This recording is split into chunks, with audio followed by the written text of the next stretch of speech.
रेखा और अमिताभ बच्चन की स्टोरी ऐसी लव स्टोरी है कि जो उस वक्त भी नौजवान दिलों की धड़कन थी और आज के नौजवान भी इस जोड़ी के बारे में जानने के लिए बेताब रहते हैं कि ये क्या प्यार मोहब्बत था, ये क्या लव ट्रायंगल था अमिताभ बच्चन, जया बच्चन और रेखा के दरमियान। आखिर रेखा और अमिताभ बच्चन के दरमियान शादी क्यों ना हो सकी, लेकिन ये एक मोड़ ऐसा भी आया कि जब जया बच्चन अमिताभ बच्चन और रेखा को ऐसी हालत में देखकर रोने लग पड़ी। ये स्टोरी आज आपको इसी व्लॉग में सुनाएंगे।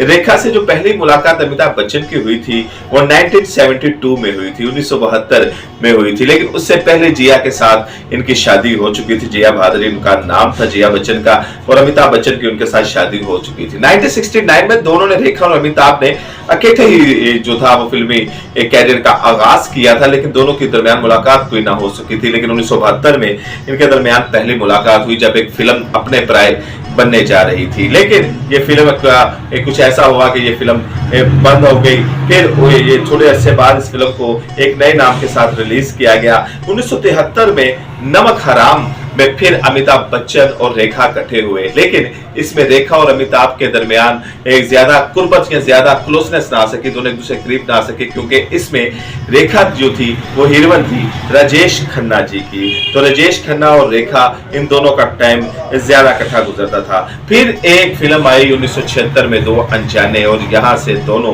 के दरमियान प्यार मोहब्बत और एक दूसरे को पास आने का था वो टाइम शुरू हुआ। यहाँ पर रेखा और अमिताभ, क्योंकि दोनों लीड रोल में थे, दो अनजाने फिल्म में, तो ये दोनों एक दूसरे के साथ टाइम गुजारने लग पड़े, एक दूसरे के साथ वक्त गुजारने लग पड़े, सेट पे इकट्ठे होने शुरू हो गए। और रेखा ने एक इंटरव्यू में ये भी कहा था कि यही वो वक्त था कि जब मैं अमिताभ बच्चन की तरफ अट्रैक्ट हो गई। हालांकि उस वक्त जो रेखा की उम्र तकरीबन 22 साल और अमिताभ बच्चन की जो उम्र थी वो तकरीबन 34 साल थी, लेकिन रेखा ने कहा कि मैं देखती थी कि कैसा अच्छा इंसान है, ट्रैक्टर की बात बड़े गौर से सुनता है, काम के साथ बड़ा डेडिकेटेड है, वक्त पर आता है, वक्त पर जाता है, और इस तरह की बातें। शायद जब कोई इंसान आपको अच्छा लगता है तो आपको उसकी तमाम बातें ही अच्छा लगना शुरू हो जाती है। ये मोहब्बत ही की निशानी होती है कि आप जिससे मोहब्बत करते हैं उसकी चाल ढाल गुफ्तार हर चीज आपको पसंद आती है, आपका दिल लुभाना शुरू कर देती है। हालांकि वो गुस्से में भी होगा, आपको गालियां भी निकाल रहा होगा, आपको डांट भी रहा होगा, वो आपको थप्पड़ भी मारेगा, तो आपको उसके ऊपर प्यार ही आएगा। और यही मोहब्बत की निशानी होती है, और यही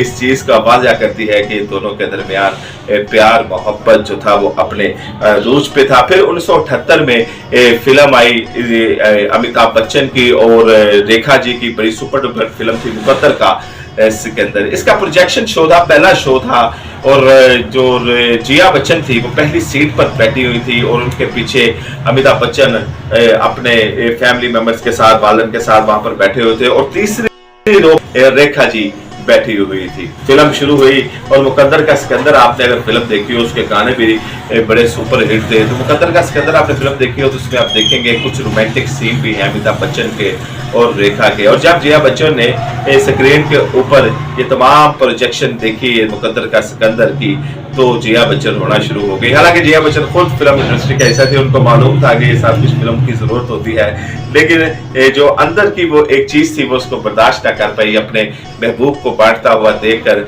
वो रो पड़ी। हालांकि अमिताभ बच्चन उससे पहले कई हीरोइन के साथ लव स्टोरीज भी की हैं, गाने भी गाए हैं और रोमांटिक सॉन्ग भी गाए हैं, तो शायद जया बच्चन को इतना बुरा नहीं लगा। लेकिन जब जया बच्चन ने देखा कि अमिताभ बच्चन और रेखा दोनों एक दूसरे के साथ कैसे लग रहे हैं, तो शायद जया बच्चन ने आंखों में दोनों की मोहब्बत पड़ रही होगी। रेखा की आंखों में अमिताभ बच्चन के लिए मोहब्बत और अमिताभ बच्चन की रेखा के लिए मोहब्बत।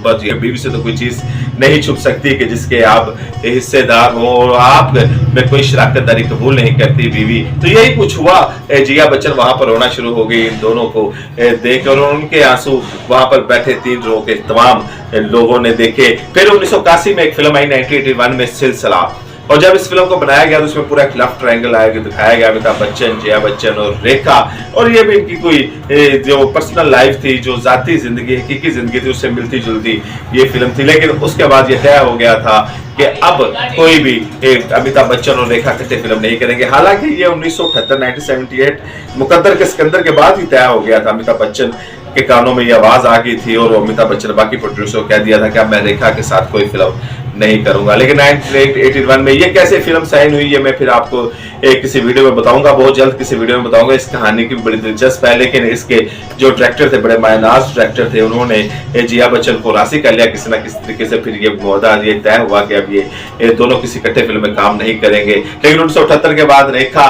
और अमिताभ एक सिलसिला के बाद किसी फिल्म में नजर नहीं आ रहे थे, हालांकि दोनों की जोड़ी बड़ी सुपर डुपर हिट होगी। आपसे अगली वीडियो में मुलाकात होगी फिर किसी दिलचस्प स्टोरी के साथ। मुझे इजाजत है।